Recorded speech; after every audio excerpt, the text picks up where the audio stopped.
Good morning বন্ধুরা, আশা করি তোমরা খুব ভালো আছো। আমিও খুব ভালো আছি। নতুন একটা ব্লগ নিয়ে চলে আসলাম। পুজো চলেই আসলো। নতুন নতুন জামা কাপড় সবারই কমপ্লিট হয়ে গেছে, কেনার পুজোর শপিং করা আমাদেরও কমপ্লিট হয়ে গেছে। দেখো, ওই সকালে চা বানালাম, এবার ব্রেকফাস্ট রেডি করছি। ব্রেকফাস্টে করব পরোটা আর সুজি। এটা ময়দাটা মিক্সড করে দুটো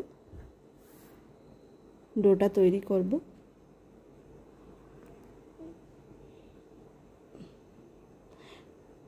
যতটা ভালো ময়াম দেবে পরোটাগুলো ততটাই নরম হয় এবং ভালো লাগে খেতে।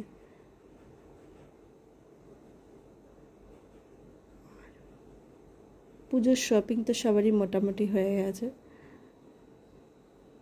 তাও এখনও দোকানপাটে এখনও অনেক ভিড় আছে। অনেকের যাদের লাস্টে মুহূর্তে কিছু দরকার তারা হয়তো শপিং করছে।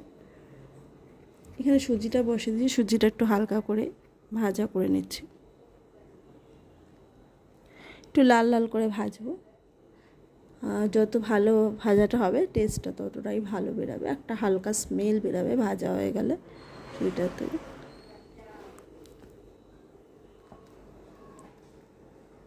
তো দেখো, প্রায় অনেকটাই ভাজা হয়ে এসছে।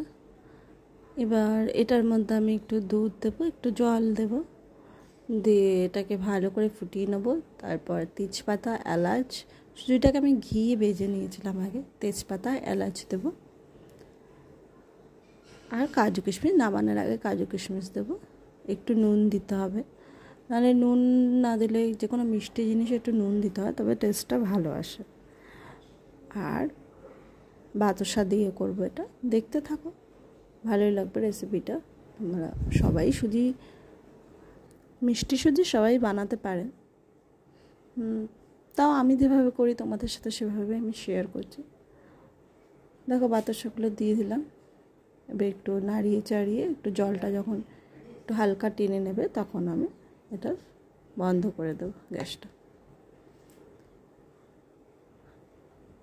পুজো এবার মনে হচ্ছে ভালোই বৃষ্টি হবে, কারণ এখন যে বৃষ্টি হচ্ছে, পুজোর কদিন অন্তত বৃষ্টি না হলেই ভালো, তাহলে সবাই ঠাকুর দেখতে পারবে। দেখা যাক কী হয়। আর কলকাতার ঠাকুর দেখার জন্য তো সবাই দেখতে বিভিন্ন জায়গা থেকে আসে। আর যেহেতু মন আর ওম এতটাই ছোটো, ওরা রাস্তাঘাটে মানে বড় বড় প্যান্ডেলগুলোকে আমরা যেতে পারি না, কারণ একটু হাঁটতে অতটা পারবে না ওরা। আর ঠাকুর দেখতে গেলে হাঁটতেই হবে।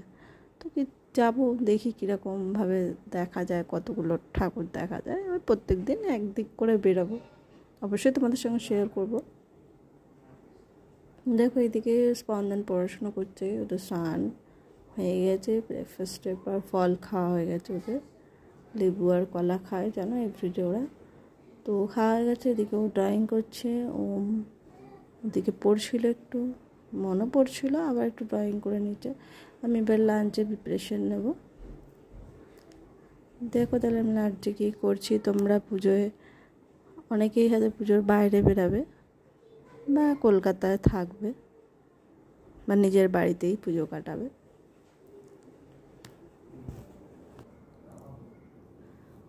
তো যার যেরকমভাবে পুজো কাটাতে চায় সে সেরকমভাবেই কাটাবে।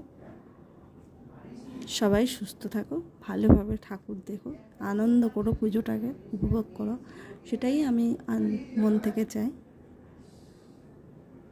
মা যখন আসছেন, সব শুভ শক্তি, সব অশুভ শক্তির বিনাশ করে যেন শুভ শক্তি উদিত হয়, সেটাই আমরা চাইব। যাই হোক, বছরে এই দুর্গা পুজোর জন্য আমরা সবাই ওয়েট করি, কারণ এটা একটা বিশাল বড় উৎসব বাঙালিদের, বিশেষ করে।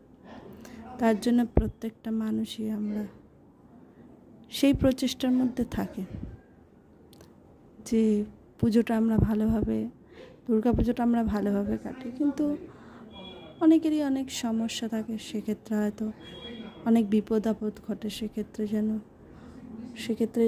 আর সত্যিই আমরা পুজোটা ভালোভাবে কাটাতে পারি না সে সমস্ত লোকের জন্য। সত্যি সবাই আমরা চাই যে সুস্থভাবে পুজোটা কাটাই। যাই হোক, এখানে আমার লাঞ্চ রেডি হয়ে গেছে। আলু ভাজা করেছিলাম, কাঁচকলা আর আলু দিয়ে একটা চচ্চড়ি করছি, আর এদিকে ডিমের ঝোল বানাবো। আর ওদিকে ডাল করেছি। ডিমের ঝোলটা প্রায় কমপ্লিট হয়ে আসছে। দেখো এখানে ভাত আছে, আর এখানে করেছিলাম কাঁচকলা আলু দিয়ে একটা তরকারি, এদিকে ভেন্ডি আলু ভাজা করেছিলাম, আর এদিকে ডাল আছে, এটা আমের ডাল আছে, আর এখানে আমার ডিমের ঝোল আছে। তো এই কটায় এই লাঞ্চে প্রিপারেশন ছিল আমাদের। তো এখন খেতে দিয়ে দেবো একে একে ওদের সবাইকে। একজোড়া খেতে বসে গেছে, দিয়ে দেখেছে ক্যামেরাগুলো হাসছে, দেখেছো। ঠিক আছে, এই পর্যন্ত রাখি, আবার পরের ভিডিওতে আবার